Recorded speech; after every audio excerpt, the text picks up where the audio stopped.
সারা দেশে মহাসড়কে মৃত্যুর মিছিল যেন থামছেই না। প্রতিনিয়ত সড়ক দুর্ঘটনায় ঝরছে তাজা প্রাণ।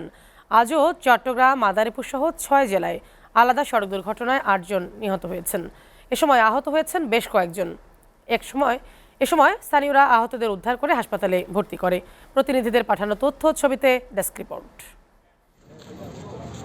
চট্টগ্রামের সড়ক দুর্ঘটনায় 2 জন নিহত হয়েছে, আহত হয়েছেন 2 জন। সীতাকুণ্ডের ফৌজদারহাটে এলাকায় এই দুর্ঘটনা ঘটে। পুলিশ জানায়, দাঁড়িয়ে থাকা একটি ট্রাককে পেছন থেকে ধাক্কা দেয় মাইক্রোবাসটি। এ সময় মাইক্রোবাসে থাকা এক যাত্রী ঘটনাস্থলে নিহত হন। আহতদের উদ্ধার করে চমেক হাসপাতালে নিয়ে গেলে এক নারী মারা যান।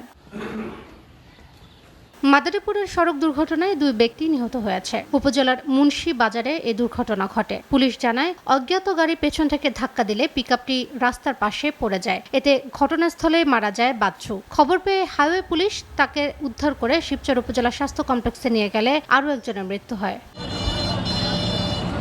ঝিনাইদহের মহেশপুরে বাসের চাকায় পিষ্ট হয়ে এক মোটরসাইকেল আরোহী নিহত হয়েছে। পুলিশ জানায়, একটি বাস তাকে চাপা দিয়ে পালিয়ে যায়। এতে ঘটনাস্থলে মারা যায় নাজিমউদ্দিন।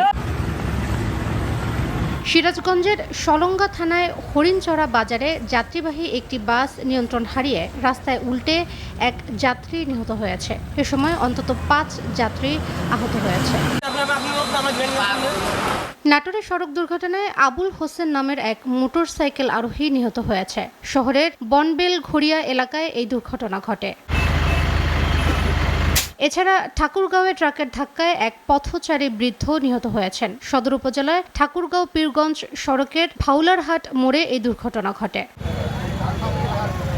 SATV news desk.